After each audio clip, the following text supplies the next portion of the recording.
The following program is rated TVMA. This program may contain strong opinions, explicit language, and possible adult themes. The opinions expressed are not necessarily those of the Smoke Free Radio Network or its affiliates. This program is meant for mature adult audience. Viewer and listener discretion is advised. Hey folks, P. Basardo here, and you're listening to the Smoke Free Radio Network. That was interesting.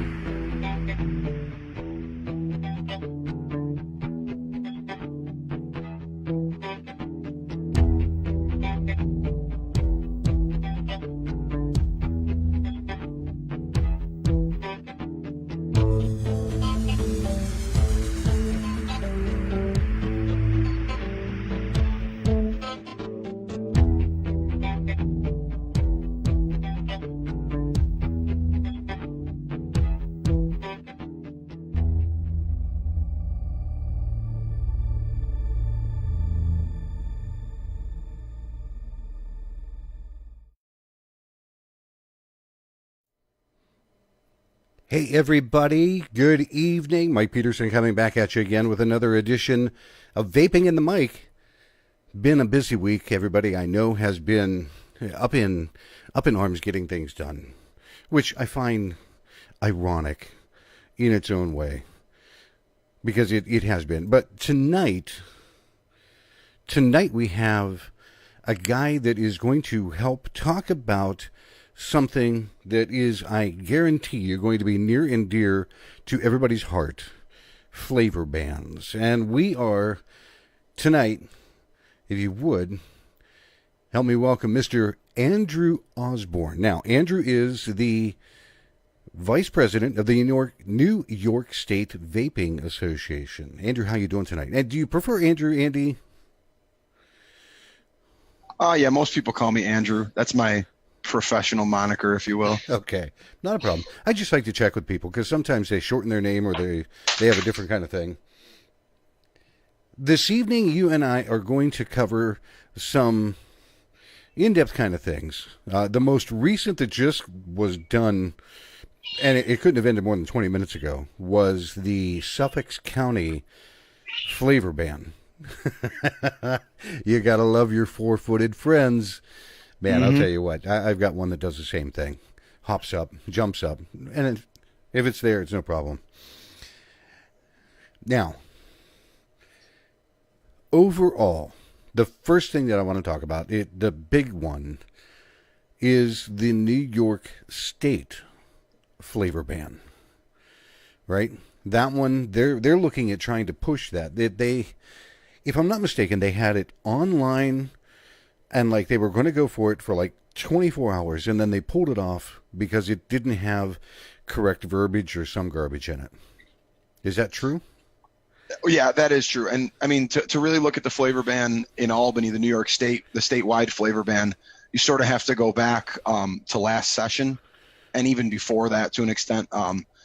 First of all, in New York, everyone should know that a flavor ban in some variety or multiple varieties has been on the table for years, in addition to dozens of other bills in some sessions.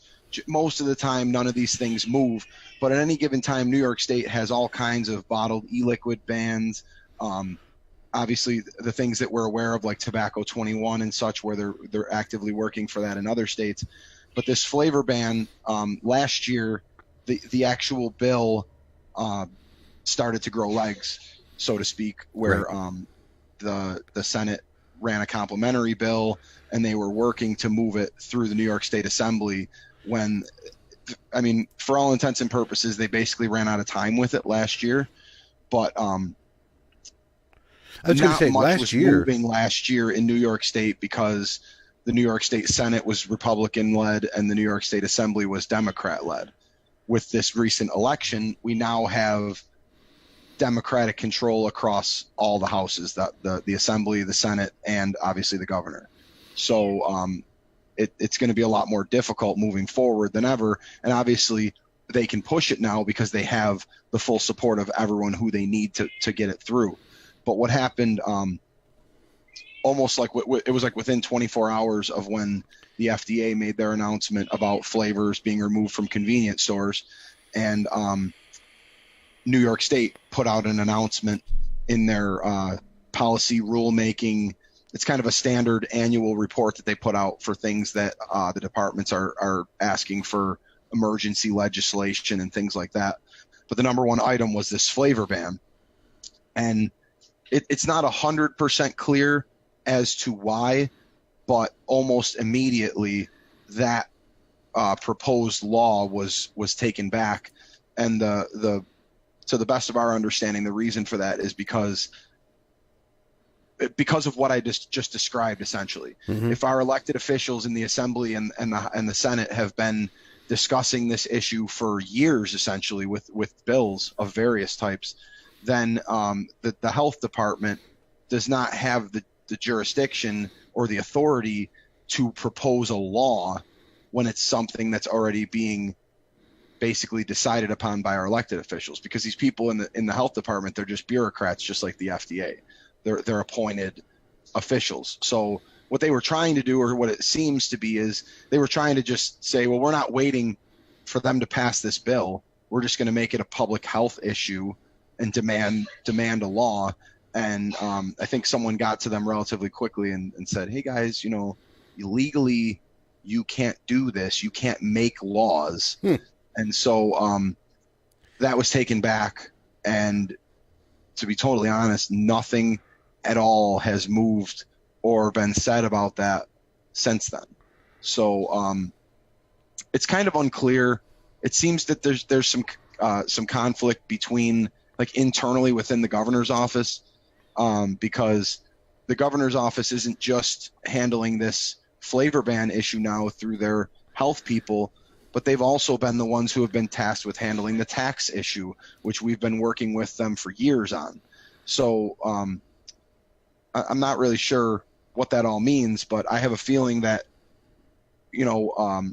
one hand isn't aware of what the other hand is doing up there, because a lot of the people, we have some pretty good relationships in the governor's office, especially in regards to working with them to figure out some type of tax structure that at least isn't going to put everyone out of business. And then on the flip side, they have other people right within their same office that are going to pass, that want to just like demand an emergency bill that would put us all out of business.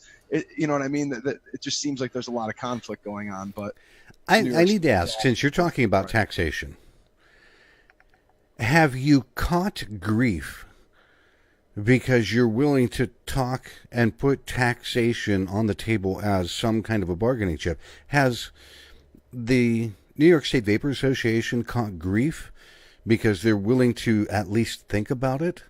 To where I don't think it's even an issue of having to catch grief, because we have two options. We either talk with them about this, or they put us out of business, And I mean, for example, last year we didn't have discussions about what taxes would be good for vaping or anything like that. We had discussions about how their per milliliter tax structure is exponentially beneficial to the big multinational corporations and the big tobacco companies. And it creates a great disparity where the small businesses like mine that have 6 employees in one shop are going to have to pay 10 or even 20 or 40 times the amount of tax that the big tobacco products would be taxed. So in our discussions, what I'm really getting at is we haven't even gotten to a point where we think they'll listen to us, and maybe we could help them to craft a good regulatory structure for vaping in New York State, because we're still just deflecting all this bad stuff. We're still deep in educating them on exactly what vaping is and what these certain things would do, because I'm sure you're well aware it's much easier for them to just take vaping and tack it onto a tobacco bill or something that exists for smoking. Yeah, throw it under the bus. But usually when they try and do that, they don't realize that they would be burying all of us. I think it was Matthew Salter that said they actually had, somebody brought 100 or 120 ml bottle to show them what they wanted to put a massive, massive tax on. And he said, if I'm not mistaken, again, that the look on their face is like, what the is that? Well, Yeah. that's the 120 ml bottle that you want to ban people from carrying in your car, and that you want to tax the shit out of. And their faces are dumbfounded because they were thinking, okay, they're going to be bringing in this 42-gallon drum of material. And the flavor ban they were trying to pass last year included like possession limits where if you were carrying that 120 ml bottle, you'd be committing misdemeanor. That's what he was saying. Carrying a box of liquid back to your business or something, and you had a couple thousand mils of liquid, you could be arrested for felony transport, and they could confiscate your vehicle. That's how hardcore this rule was written. See, and that's what gets me, that these people just are either not understanding, they don't know what the hell they're talking about, they have no clue. You say 100 mil, that sounds to them like it must be a gallon format, when in truth it's a 100 mil bottle, it's this size. I'll tell you what, this is kind of a small piece of my progression through this advocacy thing and learning how to do this right. And there is no right way. I'm constantly adapting my strategies on how to deal with people, oftentimes just based on the person. But years ago, when I first started going to DC for some of the SFATA events and such, I remember having discussions with people about not bringing product into meetings. And it was a lot of that was because it's confusing and it could scare them, or it could just pose more questions than we want. They're already confused about this product, and we're going to just plant more seeds of confusion and doubt in their mind. And when you fast forward a few years later, it was, when we first formed the association, we started talking with our lobbyists about that again, because we started to realize that these people don't even know what the product is. They need to see it. They need to be able to ask questions about it and know what they're like, and have that as an example, almost as a prop. And so we started bringing just our regular vapes and showing bottles of liquid, and it became apparent immediately that this industry needs to do that all the time now, especially, we're past the days. Can you hold on 1 second? Yep. For people that are taking a look in... Sorry, I had to yell at my kids. No, that's quite okay. For the people that are looking in the live chat right now, Michael Frenner turned around and he said, we showed the bottle compared to... They showed the bottle compared to a 12-ounce can of soda. Well, thanks for stealing my thunder, Michael, but that's the whole point of the story, that we went from not wanting to bring stuff in to realizing after one round of meetings with props that we needed to put those props in our material. We didn't just show them it next to a can of Coke. We put a picture of that bottle of e-liquid next to a can of Coke, and we put that in our slides, in our material that we presented in every office, so that even if that point wasn't made and they were flipping through it a week later, they could look at it again and be like, wow, that really isn't a lot of liquid.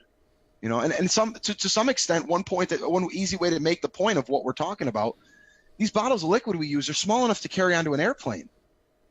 You know what I mean? They're like a travel size bottle. This isn't like, and they did have that impression at first. They were like, well, geez, we thought like 100 mils was a gallon basically, or something like that, which doesn't even make any sense. But you don't really think about things when you're rushing to judgment and trying to use this aggressive arm of the law to solve all the problems. Yeah, one size fits all. What they would try to deem as, well, this is common sense. No, folks, it's not common sense.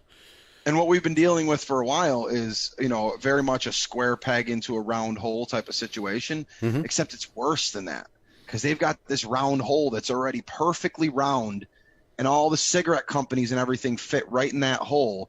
And vaping, it comes in our peg is it has 17 points on it.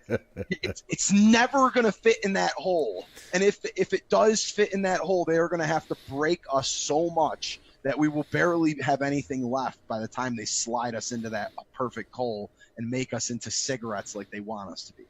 Now, the reason that I wanted to bring all of that up, and I still want to talk about this a little bit more on the state level, California, in its own way, has been doing flavor bans in different things, in different cities, different counties, and they are beginning, I think, at some point, they'll probably try to do the same thing as statewide. They're waiting to see what's going to happen to you guys there in New York.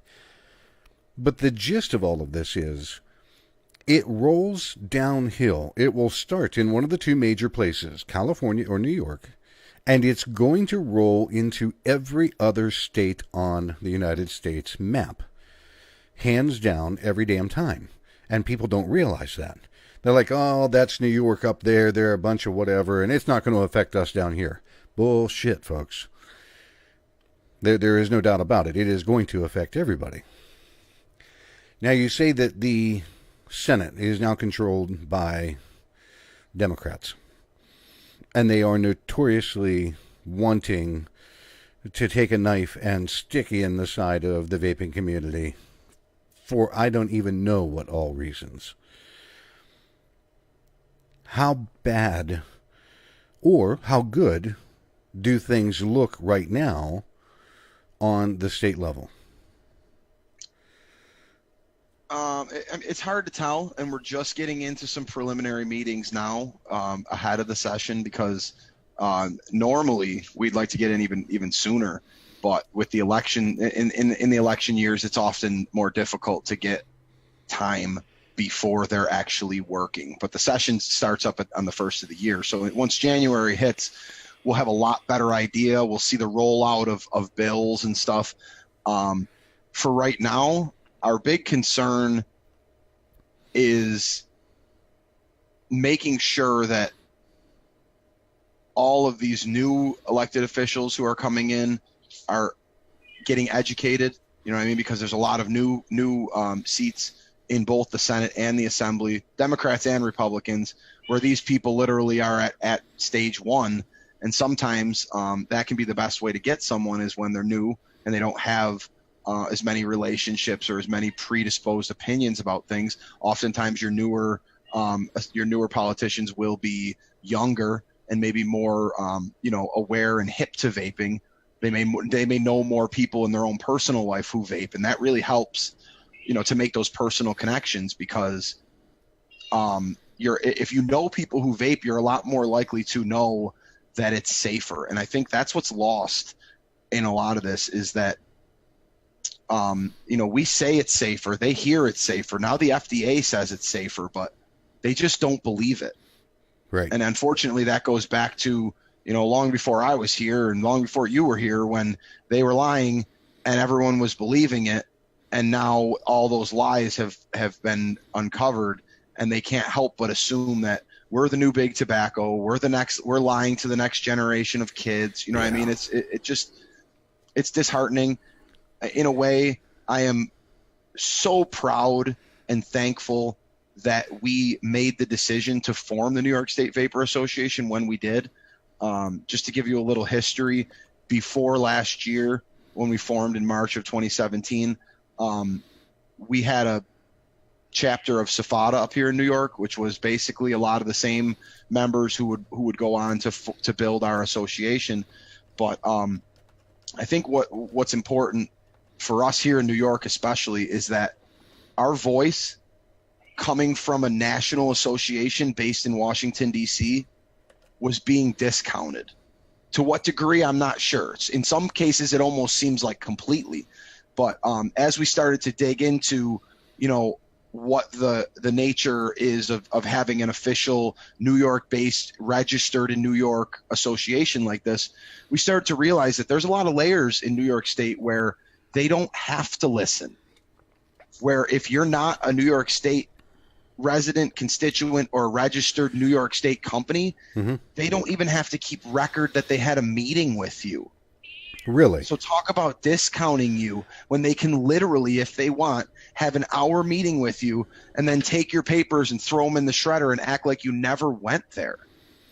And I don't know if that's unfortunately one of the reasons we first thought, hey, we should have a fully fledged association that's in New York and focused on New York is because we've known over the years that things vary so much from state to state. not just in the legal and laws and the setup of things, but in how your money works and in how you're allowed to lobby and in how your membership is allowed to be formed and how that dictates your tax-free status and all these other things. And it became clear to us for all these reasons and many more that like we needed to establish ourselves as the voice of the vapors here in New York State, as the representation of, you know, what we estimate to be over 700 businesses statewide. Thousands of jobs depend on this industry, especially in the vapor stores, and that's really the whole basis of it. So what I'd like to say is that I'm more terrified than ever going into this session because of the blue wave that we've experienced in Albany, but I'm more confident than ever because we've been making great strides in educating. We have some good relationships and we have some ears that are helping us and that are fighting and that are championing loud and proud. We're even starting to see some of our champions from Albany trickling out into these county battles and helping us to make sure that this junk doesn't start in the county and then move its way up to their plate in Albany. For example, Andrew Rea, who's a New York State senator who's very pro-vaping, he's been on our side for years. He was instrumental in these efforts down in Suffolk County, which is his county. So here's a guy who's a New York State senator, a senior senator. He's on the health committee and such. Mm-hmm. And he's going back home to help us fight in his county for vaping. And one of the main reasons is because he's a vapor, because he knows what vaping is. He knows the truth about vaping. And that's our biggest hurdle, is getting that message, getting that truth out to as many influential ears as we can. That was one of the things that I've noticed. You did recently do, you would almost want to call them PSA, public service announcement videos. And I caught a couple of mine. Unfortunately, haven't been able to watch them all. I would love to. But you and your fedora and people, you've got that gravitas that people will stop and listen, you know? And yeah, and you know what? Unfortunately, and this is kind of a little peek behind the curtain. There would be more of those videos, but sometimes you have to put the message out or lay the message down to realize, I don't know if we want to send that message, you know. And some of the stuff that I've done over the past couple months and even years has been a little too aggressive or a little too forward for how we want to spread this message. You know what I mean? I can relate because I sensitivity to this, and we don't want to be lighting the fire behind people who are going out and saying the wrong things or who are doing the wrong things. And then in some cases, between the time that I sit down in that chair and lay down a video and a week or so it takes to produce it and we pass it around the board, sometimes by then the landscape has changed so much that we're like, we missed the whole point of putting that message out. Or now, they're not going in that direction anymore, so that video, we'll just table that video. So it's almost kind of, in a way, our activities our advocacy activities are very much like the political activities. You know, they're very fluid. Things change every day. I don't need to tell you, every day you wake up, there's another story, and it might be good, it might be bad, it might be both, but you could count on that there's going to be something new on our plate just about every day. It's very true. Yeah, I remember the first time that I ever met you, and I only shook your hand and said hi because you were very, very busy with other people, was at Vapor Slam in Syracuse, New York, in the summer, I believe, of 2016, late summer. Yep. Freeze, win free. Yeah, I think it would have been 2016 because that was before we had the Vapor Association. Yeah, and it was right before everything really started to come out about what the FDA was going to do, and it had just been announced, and I want to say this was either in June or July, and everybody, because I remember there was such a scare that attendance at that particular show was low, which surprised the hell out of me because there were some big names that were there. But I remember you standing on stage with a microphone in your hand. And it was the first real exposure that I had had to either the word advocacy or activism.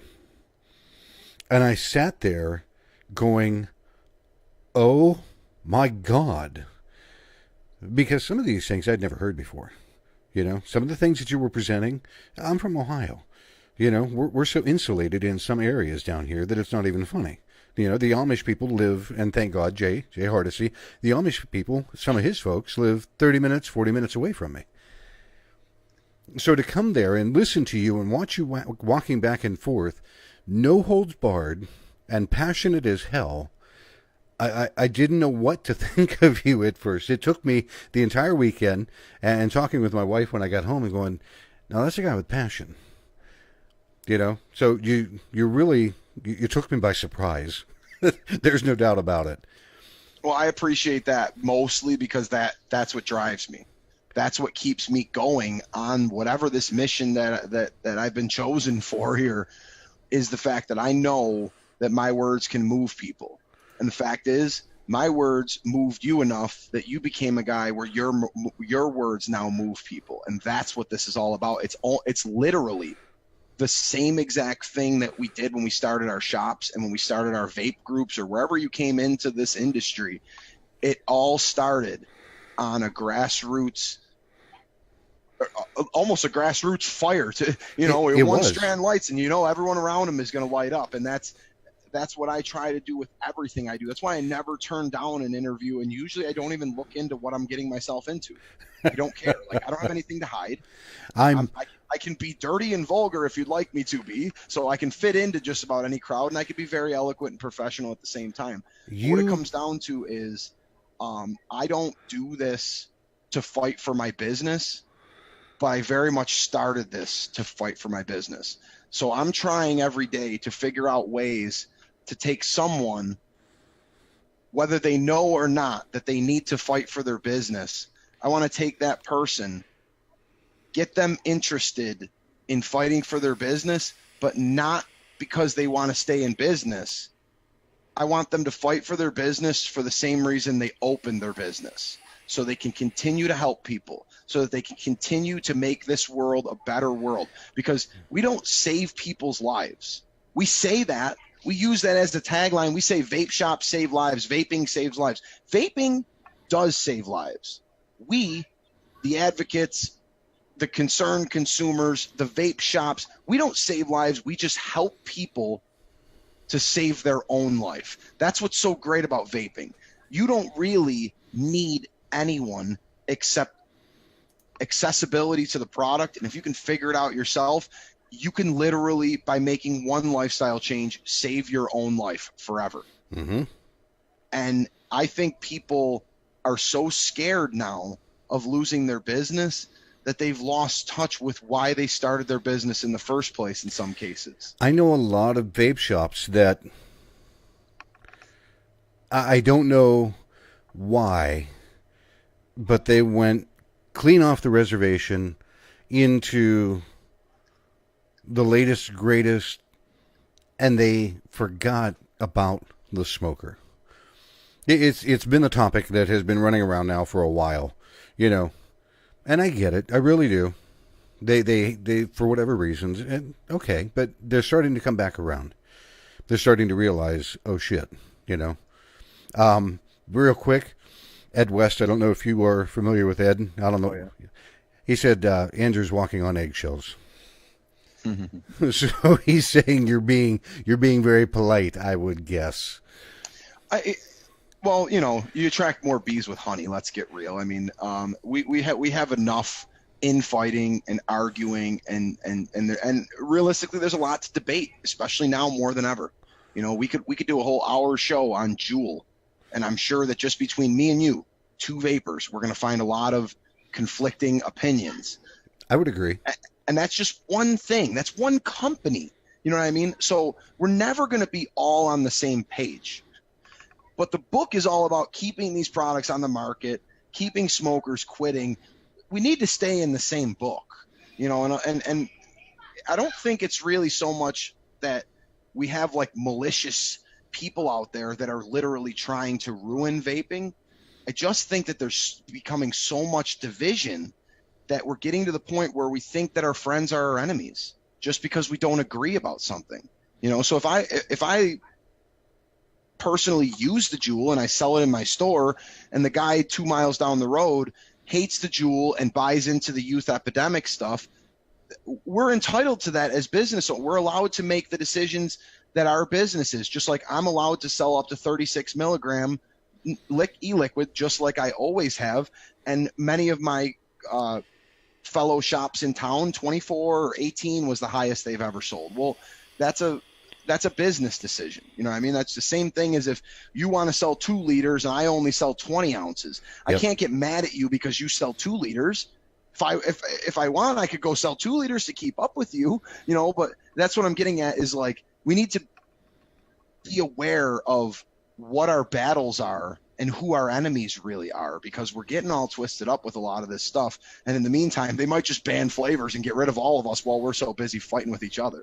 There are many times that I wonder if that is not part of a game plan behind it. Is let's throw a hand grenade and let them fight about this and watch them kill each other, and then we'll mop up after the fact. Well, just look at the FDA flavor ban, okay? And just looking at that, I see 2 major problems. One related to New York. They came out with that at the same exact time that the New York State came out with their own ban all flavors. And so now most of the people in New York, the shop owners, the vapors, they don't even think that New York's trying to ban all flavors. They just think that it's going to be gone in convenience stores. We're talking to shop owners right now trying to get them involved, saying you're going to be out of business. And they're saying, no, I'm not a convenience store. They just I'll don't still get be able to sell flavors. Well, it's 2 different things, guy. You need to understand. And if you live in Suffolk County, it's 3 different things. Yeah. Your county's going to ban it, then the state's going to ban it, and then if you're lucky, they're only going to take it out of convenience stores from the federal level. But there's all that confusion. And then what really kills me is like when our own industry starts looking at that FDA announcement and championing it like it's a good thing.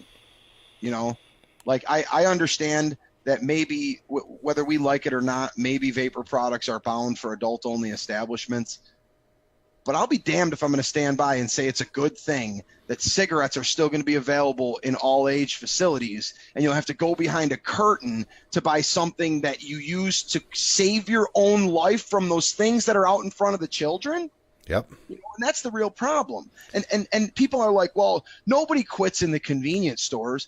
Bullshit. That is complete and utter bullshit. And if you go into a room of really concerned advocates, like at a conference, and you're speaking, you're looking out onto a group of people that probably picked up their first vapor product in a gas station, at a smoke shop, at a flea market, something like that, because there weren't vape shops 8 years ago. Nope. You had to get creative with it. And do people quit smoking and stay off of cigarettes using a gas station product? Probably not very often, mostly because they're expensive and they don't work good. But it's all about the initiation point. And people are failing to realize that if they restrict or remove vapor products from convenience stores and other places, we will see a drastic decrease in the amount of people that come into our vape stores because they tried an inferior product and now they're ready to vape. They're ready to get a real vape, which is what they say when they come into our stores. You know? Yeah. Now, that avenue, the fact that our fake cigarettes are sold right next to the real deadly ones, is a very good marketing tool to get people to quit smoking on their own. And then when it's not working out, they come to a vape store and they talk to the experts like us. Yep. And that's it. And you're very correct. And it floors me because I know that we're speaking about pods and Juuls and things like that. For Altria to stop and go, oh, you know, well, we're taking our Mark 10. Who cares, guys? You didn't sell shit of them anyhow. But that Juul is going to reintroduce their flavors to, you know, and I've heard this rumor. I have no idea how true it is. If they meet a compliance kind of check, then they'll be able to sell their flavors again. So what's with all this shit that they're going to pull it off the market and they're going to yet leave the tobacco, the mint, and the menthol? I agree with you 110% that if people can look, well, there's a pack of cigarettes and there's a piece of vapor. I've heard about that. I'll try that. My mother's a prime example of the very same thing. She has a small tank item that she finally gave up smoking after, oh my God, 40, 50 years. And she was interested because there were times that she didn't want to put this in the car. So she bought a Juul. Just out of curiosity, how well was it going to work? And she took a couple hits on it, and the 50 milligram salt neck was just too much for her, but she tried. You know, she didn't buy a pack of cigarettes to stuff in the car.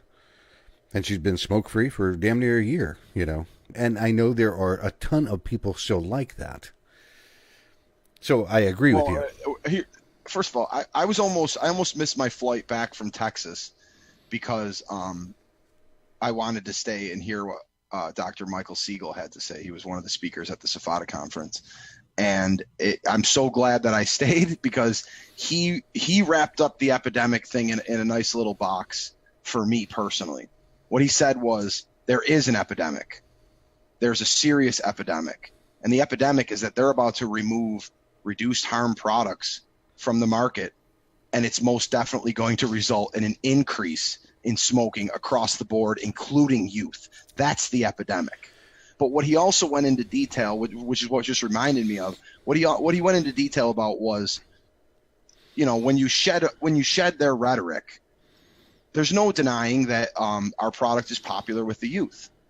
And we need to be careful not to demonize the pod style systems like Juul and such, because they're going to determine eventually that it's not just Juul. You know what I mean? And if they continue to use this epidemic against us, it's going to evolve into a Juul and Juno and Surin and, you know, everybody else. It's going to evolve. They're going to package all that together, and then all of a sudden, very quickly, where we've been saying yeah, screw Juul, screw the convenience stores, then all of a sudden it's going to be right in our lap.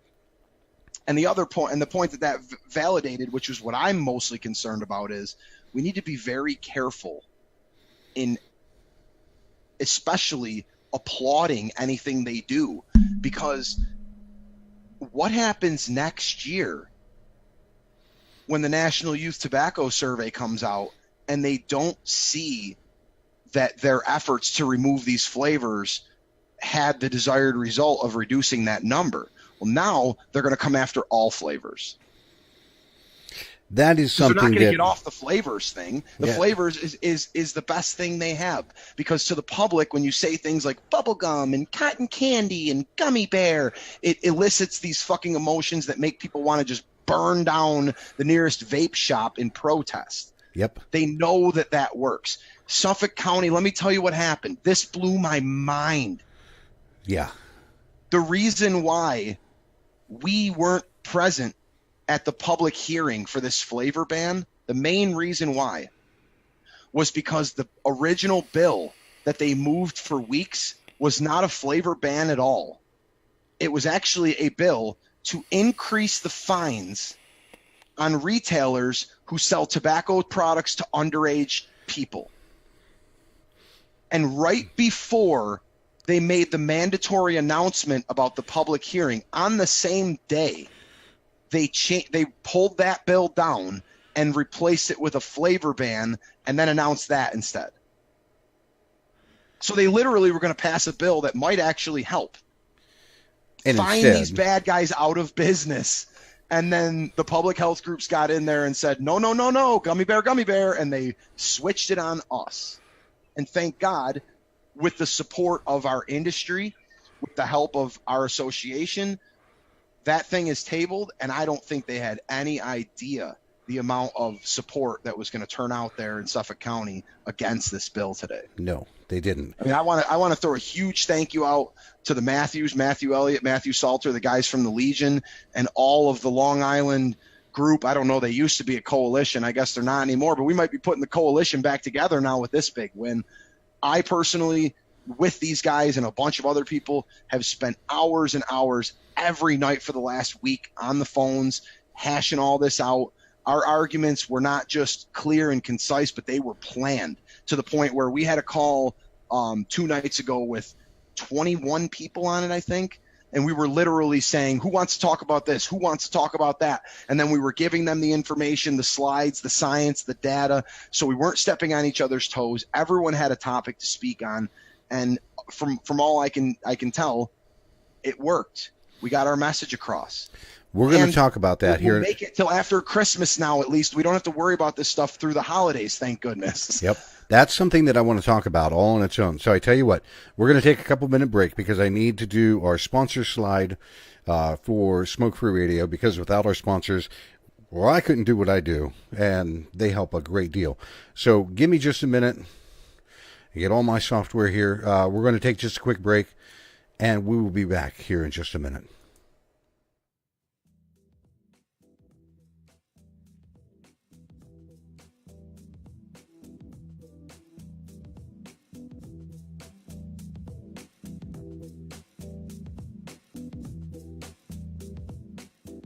Hey now, this is Dimitri with Smoke Free Radio, reminding you to please show some love to our wonderful sponsors. Without them, there would be no Smoke Free Radio, and they are as follows.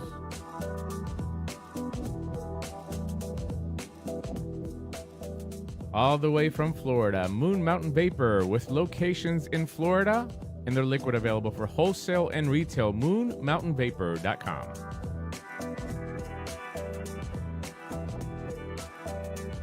Some of the best custards and tobaccos on the market from the Brickwills Vaping Company.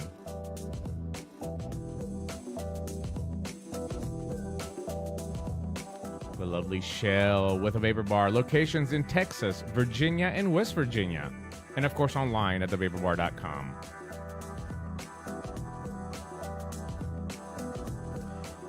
And who says you can't have award-winning e-liquid without cartoon characters? That's exactly what you're going to get at theplumeroom.com.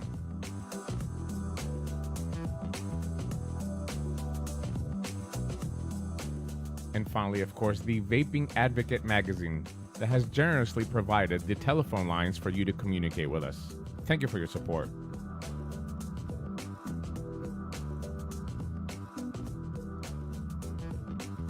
And finally, for you, the listener, don't forget to check out the coupons and codes page on Smoke Free Radio. Pick up some e-liquid and save some money.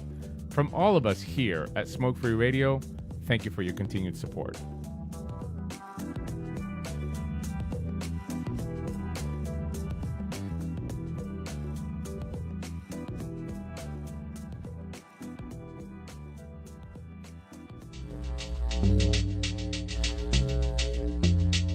Hey folks, P. Basardo here, and you're listening to Vaping and the Mic with Mike Peterson.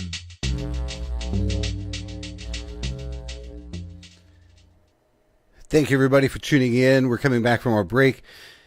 Guest this evening is Andrew Osborne, who is the Vice President of the New York State Vapor Association.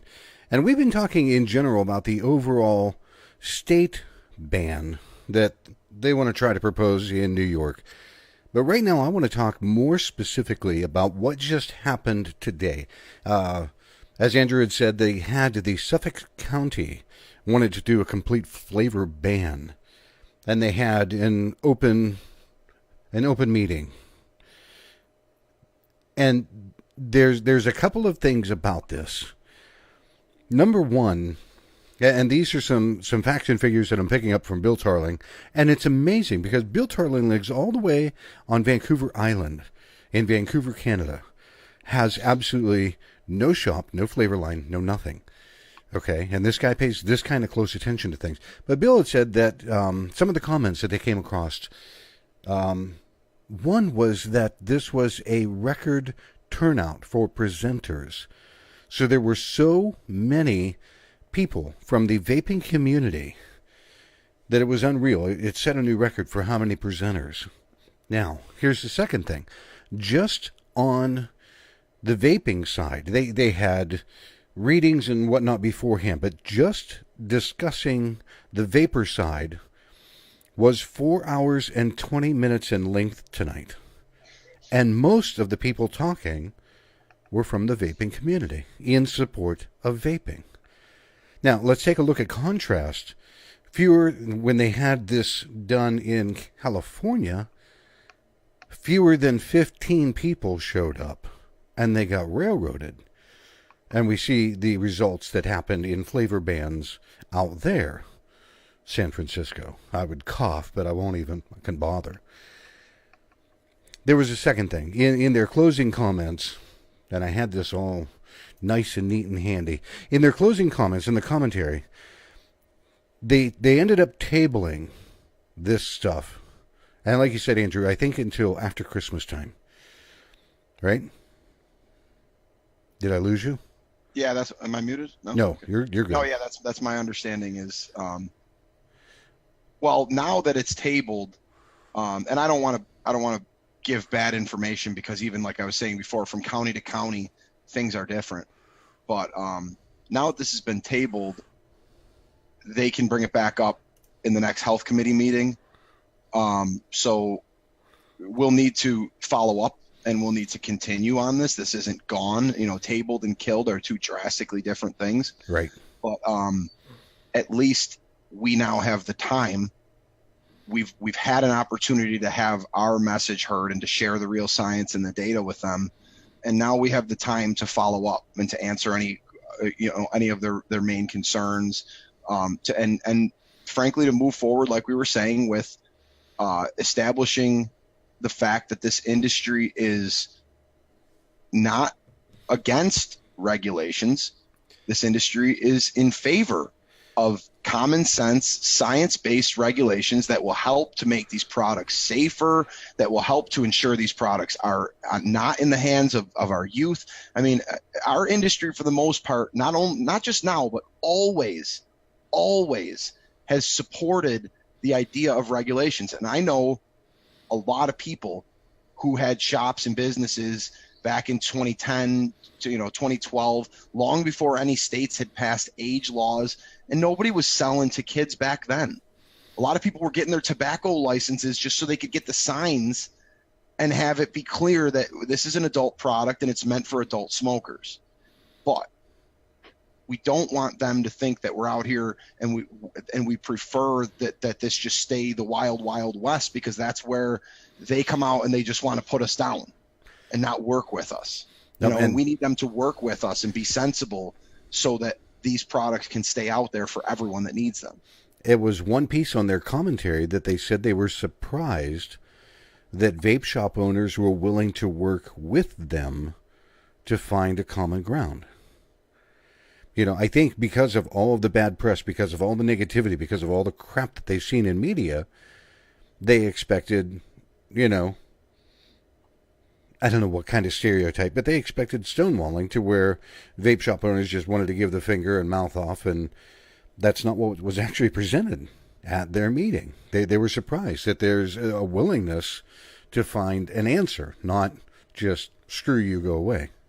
Well, and I think that this Suffolk County thing is a microcosm of our entire industry, and I'll explain why.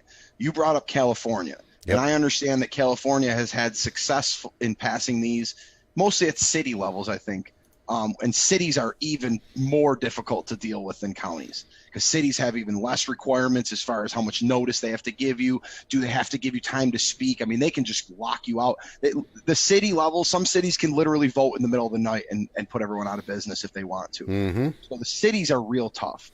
But the problem in California is that they've already been gutted, for lack of a better term, between the 60 whatever percent wholesale tax and all the Prop 65 stuff that they went through years ago, and all of the even just the fact that they're so saturated with vape stores and they've had all these rivalries between juice companies.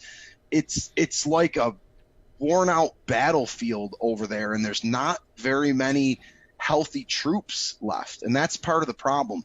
And to bring it back to New York, I think that's why right now in our industry, all eyes are on New York, and in a lot of cases, all eyes are on the New York State Vapor Association and what we're doing, because New York does not have any state level regulations for vaping except the Clean Indoor Air Act. Really? And for New York to go this far, where we have like 8 or 9 states that have taxes, and we have states that are raising the age to 21, and now even more aggressive things like flavor bans. The fact that New York is still sitting here, one of the favorable states to do business in this industry, is like a ray of hope because of what you were saying a while ago. They start in California, they start in New York, and they meet in the middle. And it all started with tobacco tax. The whole concept of tobacco tax started with a quarter in California. And as soon as California got that quarter for every pack of cigarettes, New York couldn't get that quarter fast enough. Next thing you know, California wanted 50 cents, and they were already telling all their neighboring buddies, hey, come get this money. We're getting money from cigarettes. You need to get it too.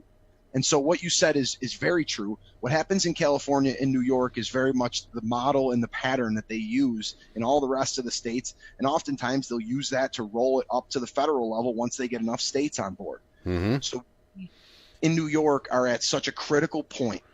The New York State Vapor Association is set up not only to win these battles, but to make the relationships we need moving forward so that we don't have battles anymore.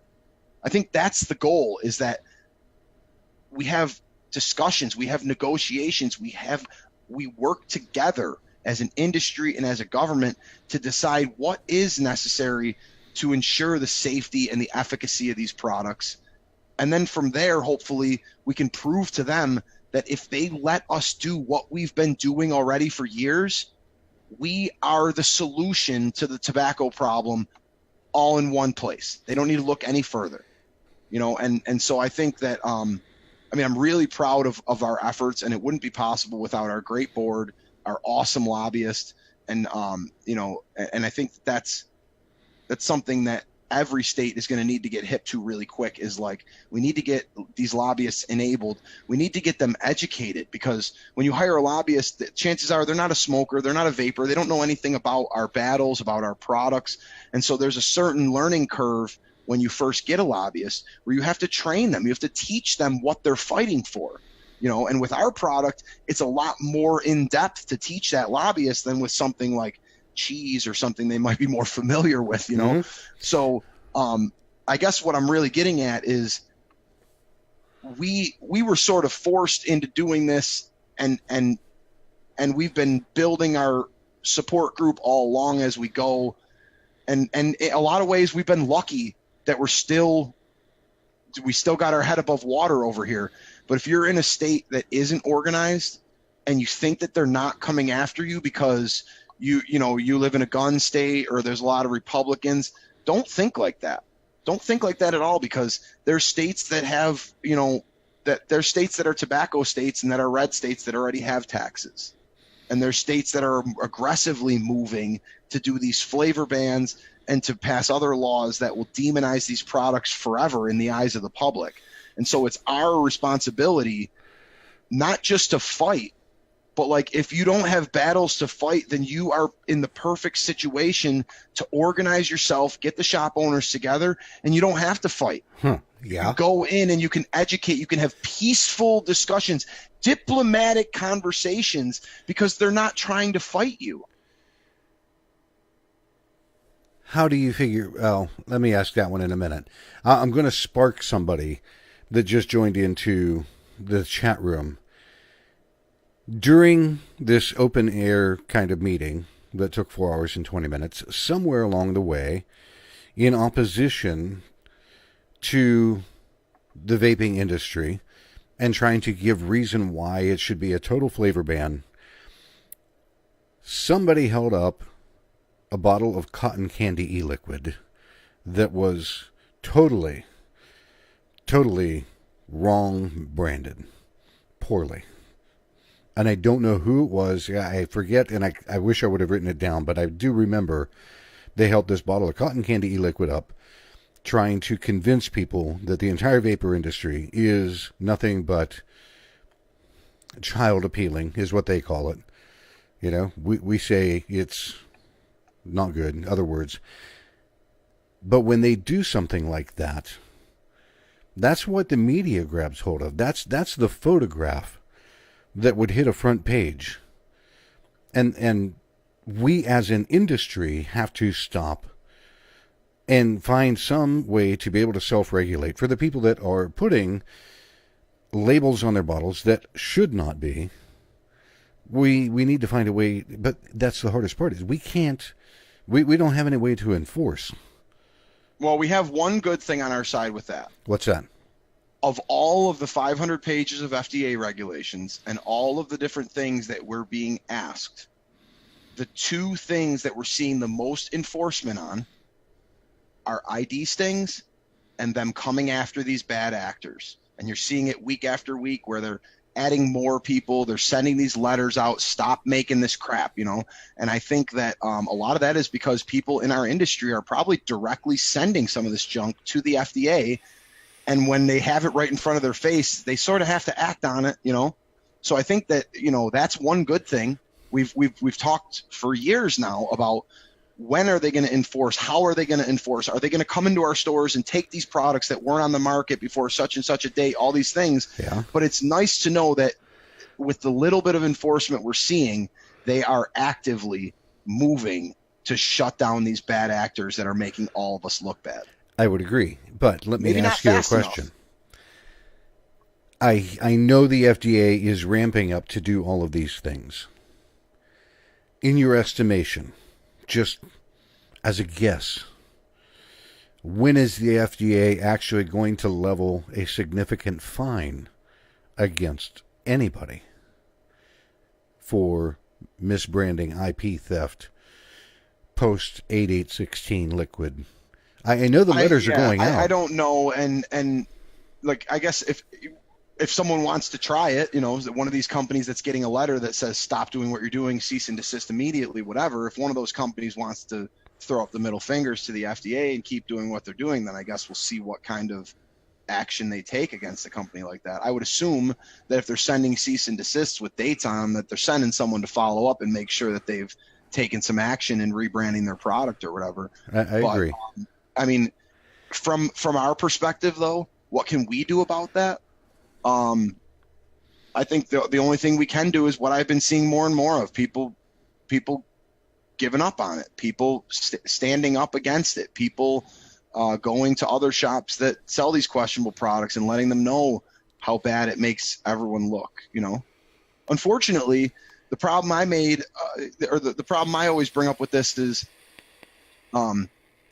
most of these shops that carry the questionable products, they don't carry them because they want to be renegades or because they like the idea of selling bullshit. They carry them because that's what the customers want, you know? And when I see someone post, oh, I just got rid of this nasty brand and I'll never bring them back in, you know what they usually do? They usually put them on clearance. Well, that's a great idea and you get it out quick. But the problem is the consumers, you can see it right in the post. They're like, I'll be in, I need to stock up. I've been waiting for, like, you're instead of stopping that product from getting out into the world, you're flooding it out into the world just to get it out of your shop. Yes. What, frankly, if you've got product on your shelf right now that you're not proud of, I don't think you should put it on clearance. I think you should put it in a garbage can and post a picture of that to the internet. And then you know what'll happen? The consumers will say, I know where I'm garbage picking tonight. And then maybe you got to open up the garbage can again and take a piss all over all the juice and say, come get it now. Because that's what I think of this, you know, but you're not making any stand by giving people a deal on dog shit. No. You're making money and you're making yourself look worse, if anything, you know? And I don't want to, like, anything I say, I don't want anyone to think that this is like, I'm against what you're doing. It goes back to what I said way earlier about decisions that we make as business owners. Frankly, something that I think is perfectly fine, you might think is offensive and attractive to children. There's a lot of subjectivity in that. For example, I don't think we need cartoon characters. I think if you put a picture of fruit on there, that's the same thing as every product that people from 8 to 80 purchase and consume every day. You know what I mean? And so if we're not allowed to put a picture of a fruit on our bottle, then maybe we shouldn't be allowed to put anything except text on our bottles. But we're not, I don't think anyone's saying that, not even the FDA. You know, so there has to be some middle ground where we are allowed to have brands. Yes. We should be able to have a packaging that's appealing to the eye, because that's what business is all about. There's got to be some way that I can differentiate my product on your shelf that people go, oh, I know that logo or I know that name. That's what I'm drawn to because I know it's a good product versus I don't know what the hell that is or that's garbage. I agree. I don't think that we'll ever get to a point where it becomes, hi, we're generic packaging, black and white label, you know. Hopefully. I'm glad to see that some of our pioneers in the industry and some of our really big companies are taking the lead with this. Like, for example, these guys here, Naked 100, they have fruits on their bottles, but it's about the most classy and professional way. And what it does, it's the same images. So not only is it very professional looking and not something that people would think is in any way intentionally marketing to our youth, but it also makes it very easy for the consumer to understand. If I like a juice that has this little digital strawberry on the side and there's another one next to it that has a digital kiwi too, I might like that because I like that strawberry in this, so I like that strawberry in that. And that's where I'm saying, like, we have to have the ability to differentiate our products, not only from the competition, but from the different varieties of our own products. You know, you don't go into the supermarket and every box of Kellogg's cereal is white with black text and the only difference is the name. Yeah. And Kellogg's is one company. So they're not competing against each other to sell their different brands. They're differentiating their brands so that they can individually market to specified types of customers. I don't think that that's anything different than what we do. No. You know, but we are very much at risk if we don't put a stop to this soon of these bad players maybe making it so that we can't even have classy little digital strawberries and stuff. And that's terrifying. It is. It's a very terrifying thought to me, watching how things might go. You know, and again, I told you earlier in the pre-show, I spoke with Matthew Salter because he is the eternal optimist in my eyes. And I wanted to try to understand where he draws some of that optimism from, because there are many times that I get caught up in a piece of pessimism. But at any rate, I want to back up because in the Suffix County, because they tabled this, and I want people to really understand, if they had voted, they more than likely would have passed it, because they were still, even when they made the motion to table it, there were still people on that board that were leaning towards passage. And the only reason that they didn't is because of how many people showed up from the vapor community. So you, Matt Elliott, Matthew Salter, even Greg Conley from the AVA made an appearance and was able to speak for a few minutes. And I think he had a question or two after his time. But if they would have passed that, it would have hopscotched across New York. It would have hit Maryland, New Jersey. I don't know how many places out there that have already passed taxes and all this kind of crap. There's a very important detail to this that I think everyone should know, especially in New York State. This was not a full-fledged 3 or 4 page bill with articulated language and with plans for how it's going to be enacted and studies for how it's going to impact the economic. What this was a proposal, and at the end of the day, what it did was add one single line to an existing law already on the books, and that law that's on the books in Suffolk County is Tobacco 21. So this was sort of an epiphany to me, in that what I realized is any local municipality in the United States of America, a county or a city, any local municipality that has any law on the books regarding the sale of the products, so your Tobacco 21 or anything like that, now that they already have a law that lays out, we make laws restricting the sale of vapor products.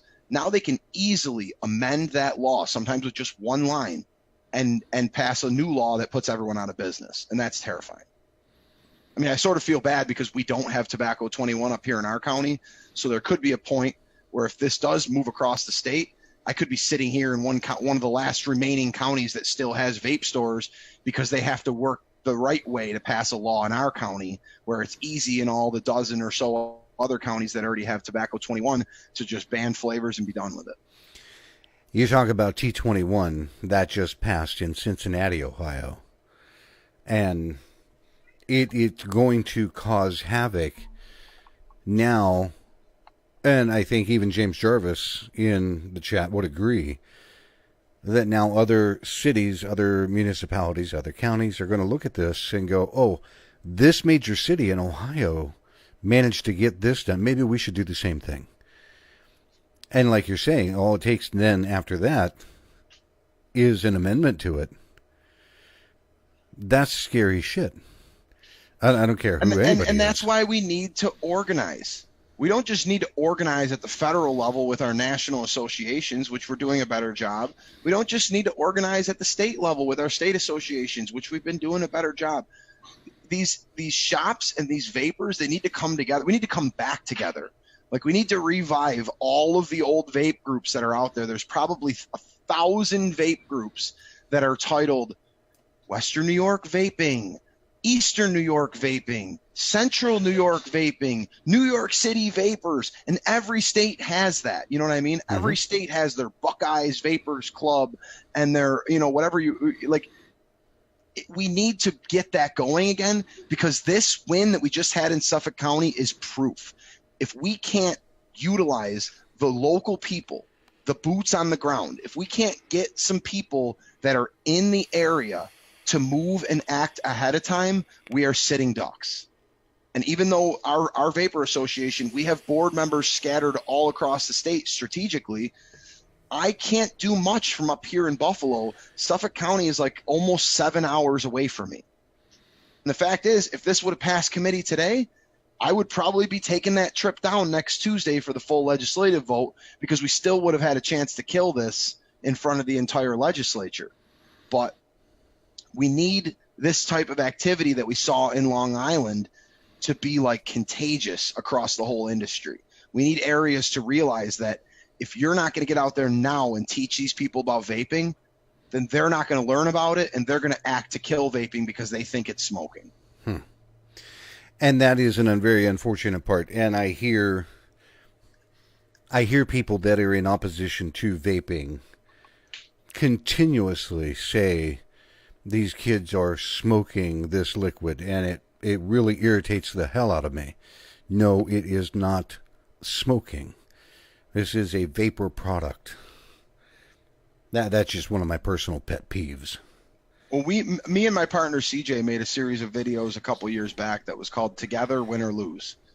And that was kind of the message of it, was like, we need to get together because we're together in this no matter what. And if we don't get our shit together, then we're going to lose together. We're all going to be going back to smoking or losing our businesses or whatever, doomsday scenario you have in your mind. We're all going to do that together. This is one giant ship. And what you just said was one of the most important messages. People need to be proud that they vape, and they need to be loud and proud that they vape, because right now we don't have enough consumers out there that are chirping about what this is. We have the opposite. We have consumers that are downplaying conversations about vaping with their smoking friends because they feel like they feel the same thing we feel. They feel like as someone who quit smoking, they feel like they've been demonized. And they know that if they get into a conversation, then they're going to have to answer stupid bullshit about formaldehyde and kids and popcorn lung and all this other dog shit. Yep. And the fact is, they shouldn't have to deal with that. They don't have to deal with that. All they did as a consumer of cigarettes was make one decision. I don't want to consume this thing that kills me anymore, so I'm going to switch to something that doesn't kill me. They don't have to. They didn't sign up for some righteous path of being at every barbecue and family party, waving your vape and yelling at the smokers.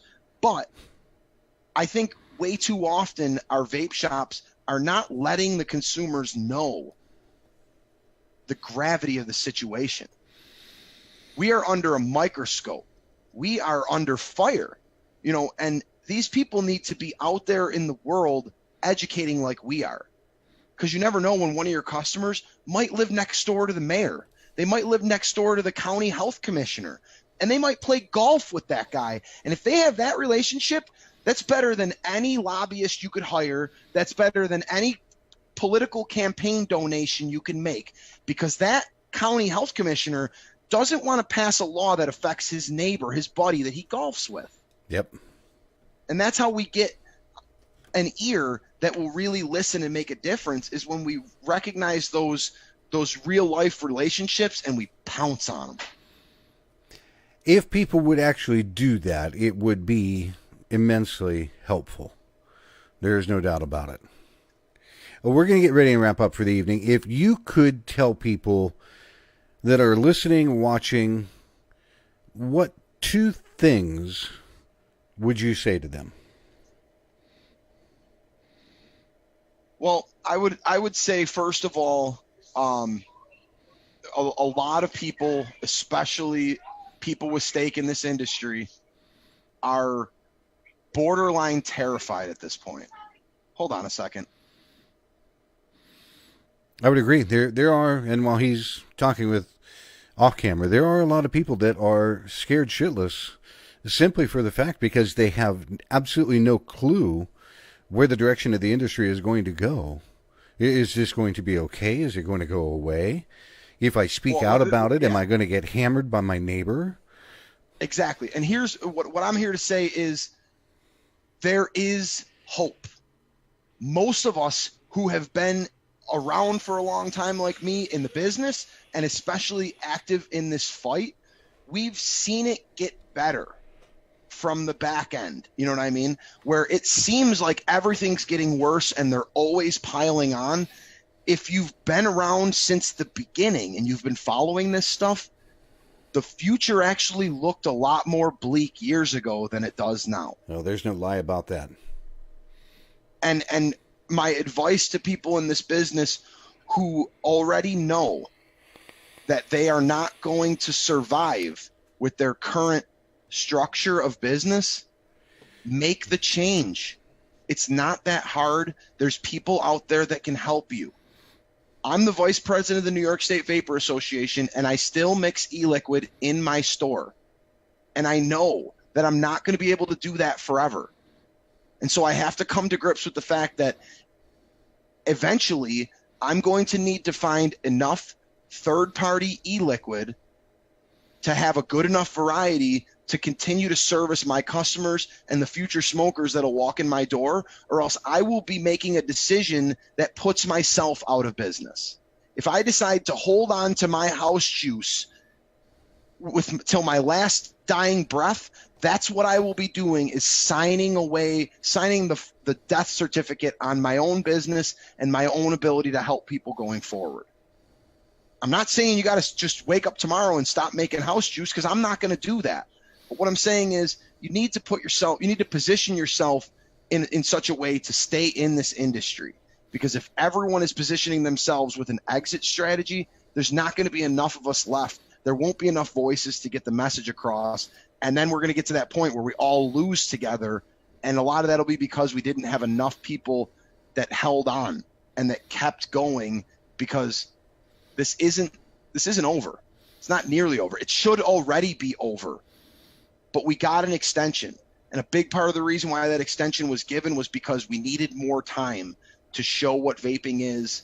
We needed more time for them to look at the science properly. And we needed more time to prove our case. And I'm glad we got that, but we need to make sure that through all of this, no matter what we do, the most important thing that we do is help people quit smoking. So if you're just a vapor, don't stop that. Don't stop preaching the word of vape, and don't be a jerk about it. Be positive. Let people know that their opinion could affect someone else that they care about. Because a lot of times when you encounter someone who's anti-vaping, they don't smoke, they don't vape, and if they did smoke, they quit cold turkey. So why can't everyone else? And so they get very aggressively anti-vaping, and they buy into all the bullshit rhetoric. And it's our job to teach that person one simple thing. One simple thing. Your bad attitude and your uninformed opinion about vapor products may very well be the reason why your friends and loved ones continue to smoke until they get sick and or die from it. Because that's the message that the anti-vaping people need to understand. If they're not educated well enough on this, they may be out there encouraging their friends and loved ones to keep smoking until they die from it. And that is a shame. It's what I constantly tell people. I say, look, you smoke. If you use that product as directed, you have at least a 50% chance of dying from using it the way that they tell you to. If you vape, you can still get your nicotine, you can still satisfy that craving, and you can reduce the harm to damn near zero. This vaping does not kill you. That product that you're using more than likely will. Well, I'd like to close just by saying that I am super proud of the vaping community in general today. I've been I've been just worried as the hours went by because I didn't get an update, and I knew it was going to take a while, but I'm proud of everyone who went down there to Suffolk County today. I think it's a great example of what this industry is growing into, which is a professional group of business owners who have their shit together, and we kicked ass down there today. And that wouldn't have been possible without all of the shop owners and some other professional people coming out. That wouldn't have been possible without the New York State Vapor Association and our great lobbyists. That wouldn't have been possible without Greg from the AVA, Alex from CASA, and all their efforts with the call to action. And I haven't even gotten all the details on who else may or may not have showed up. So thanks to them, anyone else that I don't know. But the fact is, this isn't like proof that we didn't kill them. We just stood there and didn't get knocked out by their punch. They're going to come back in the next round with a plan for a real quick 3-shot and take us out. And we need to be ready for that. We can't let them wear us out. If they drag this out into multiple hearings over multiple months, we need to be there every time, and we need to bring more people every time, because sometimes they'll use this to just bore us. You know what I mean? They'll give us a couple public hearings, they'll give us a couple committee hearings, and then when we stop showing up, that's when they know it's okay to pass it. We need to be there every time in every county to let them know it's not okay to pass it. It's never going to be okay to pass it. If you would tell me, how can people get in touch with you if they have questions? Well, we are available on the web at NYSVA.org. And we have memberships that start at $60 a month for shops, businesses, manufacturers, etc. So if you want to help the fight in New York, the best way to do it is to jump on there and sign up right now. We also have we're on Twitter and Facebook and Instagram. Facebook is where a majority of our content is put out. So if you're looking for videos and keeping up with the calls to action and stuff, the Facebook is the best place to do it. But, from a more broad standpoint, for people that aren't in New York, you got to get out there. You got to find your state association, and you got to at least meet with these people. Before you even no one's asking you to sign up and give money away to something you don't know about. But one phone call with a board member in your state association in Kentucky or Arizona or wherever you may be, and that person's probably going to convince you, just like I would, that this is a fight that you need to be a part of. 100%, I agree. Folks that are listening or watching, this is Andrew Osborne, the Vice President of the New York State Vapor Association. If you have questions, reach out, get in touch with him. I know he will be more than happy to help you out. Andrew, I seriously appreciate you taking time this evening to jump on, especially if as busy as you have been watching the Suffolk County material play out. And to all the people that did partake in that, awesome job, folks. Awesome job. Keep up the good fight. Well, thank you for having me, and thanks for giving us a chance and a platform to talk about the New York State Vapor Association. Anytime. I want to say that, we had this scheduled for a week or so it sort of worked out coincidentally that it was on the date of this hearing, and I'm really glad that I got to talk about good news and not bad news tonight. And that wouldn't have been possible without all the support of everyone down there. So thanks again, guys. And thank you, Mike, for having me on here tonight. I really appreciate it. Absolutely. I've been looking forward to this evening. All right. I will catch up with you again. And for everybody else, I will catch up with you again next week with another edition of Vaping in the Mic.